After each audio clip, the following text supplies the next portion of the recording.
Assalamualaikum warahmatullahi wabarakatuh. Hamdan wa syukron lillah.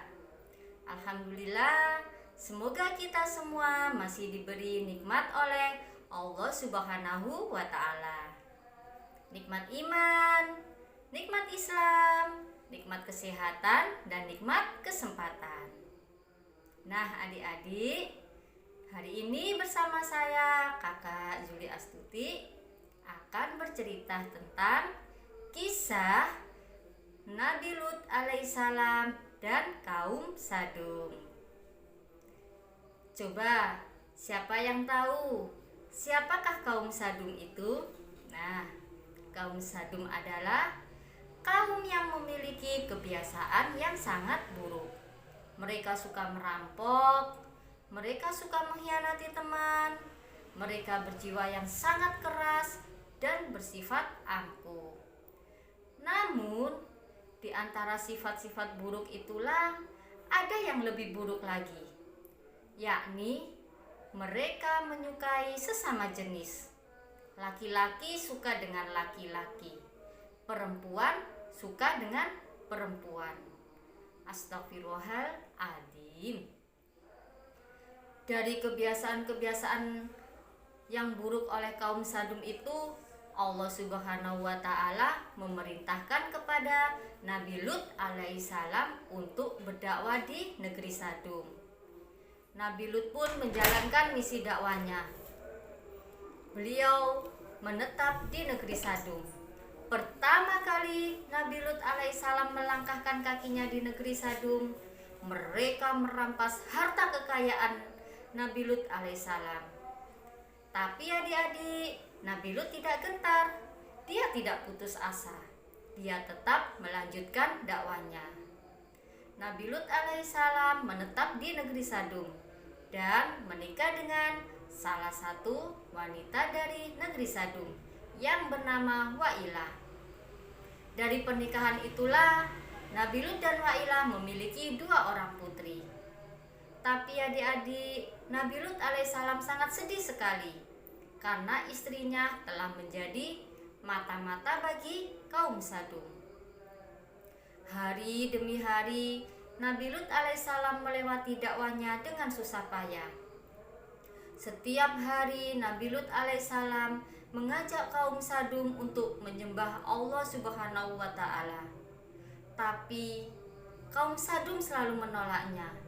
Kaum Sadum selalu berbuat kasar terhadap Nabi Lut alaihissalam.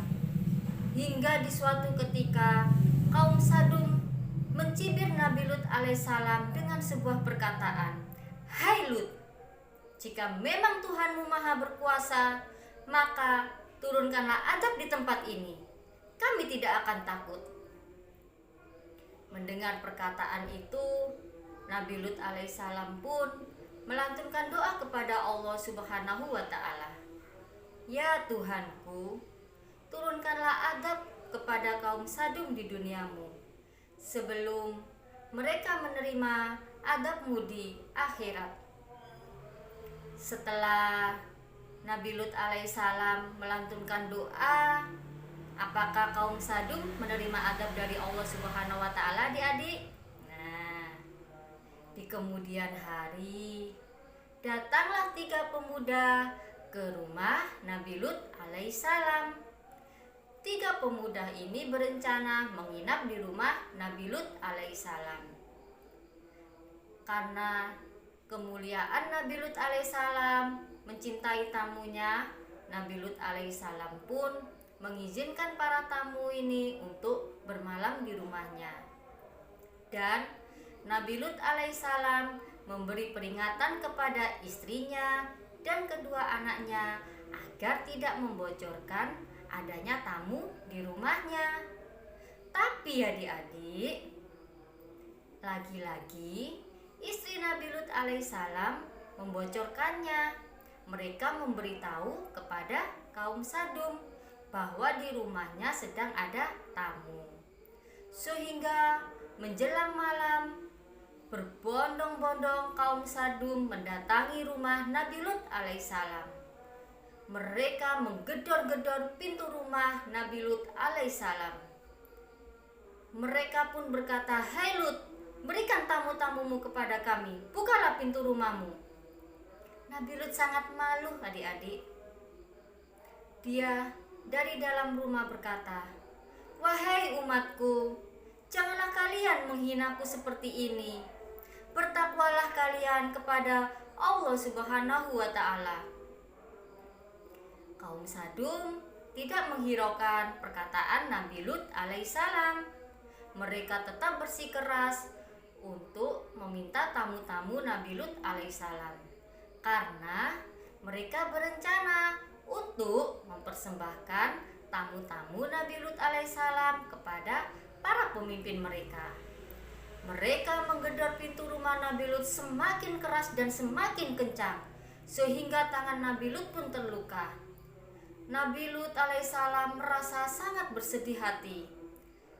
Di saat Nabi Lut alaihissalam merasa bersedih hati, ketiga pemuda ini pun berkata kepada Nabi Lut alaihissalam, "Wahai Lut, bukalah pintu rumahmu. Sesungguhnya kami adalah para malaikat utusan Allah Subhanahu wa Ta'ala yang diperintahkan untuk menurunkan azab terhadap kaum Sadum." Sehingga adik-adik, pintu rumah Nabi Lut pun dibuka oleh Nabi Lut alaihissalam. Namun ketika pintu rumah Nabi Lut alaihissalam ini terbuka, yang terjadi adalah semua menjadi gelap di hadapan kaum Sadum. Mata dari kaum Sadum tidak bisa melihat apapun. Mereka saling berteriak, mereka jalan terombang-ambing, mereka saling bertabrakan. Dan ada yang mengatakan dari mereka bahwa ini adalah sihir dari Lut, ini adalah tipu daya dari Lut.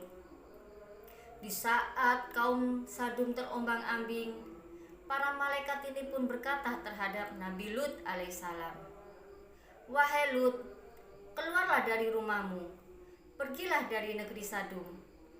Berjalanlah dan janganlah kamu menoleh ke belakang, karena sesungguhnya Allah Subhanahu wa Ta'ala akan menurunkan azab kepada kaum Sadum menjelang subuh." Akhirnya adik-adik, Nabi Lut alaihissalam beserta para pengikutnya meninggalkan negeri Sadum. Mereka berjalan dengan cepat, namun berbeda dengan istrinya. Istrinya memang sengaja memperlambat jalannya, sehingga istri Nabi Lut alaihissalam terpisah dari rombongan Nabi Lut alaihissalam. Istri Nabi Lut alaihissalam beberapa kali menoleh ke belakang. Dalam hatinya, istri Nabi Lut alaihissalam tidak percaya jika Allah menurunkan azab terhadap kaum Samud. Ketika istri Nabi Lut alaihissalam menoleh lagi ke belakang, tiba-tiba dor! Yang terjadi adalah gempa bumi yang maha dahsyat. Allah menjungkir balik tanah kaum Sadum. Allah menurunkan batu-batu yang turun langsung dari langit, yang mana batu ini diambil oleh Allah dari neraka. Seketika itu adik-adik, kaum Sadum menjadi senyap, lenyap, semua mati dalam keadaan kesakitan. Begitu juga dengan istri dari Nabi Lut alaihissalam. Nah adik-adik, Allah Subhanahu wa Ta'ala mengadab kaum Sadum karena kemaksiatan dan kemungkaran mereka terhadap Allah Subhanahu wa Ta'ala. Dari peristiwa kaum Sadum inilah bisa dijadikan pelajaran sampai panjang zaman, yang mana wilayah Sadum ini masih ada sampai sekarang, dan saat ini disebut sebagai Laut Mati, yang mana Laut Mati ini berbentuk seperti danau kecil dan terletak di tengah pantai laut. Nah, itulah tadi adik-adik cerita dari Kakak Zuli Astuti. Semoga bermanfaat ya. Terima kasih. Wassalamualaikum warahmatullahi wabarakatuh.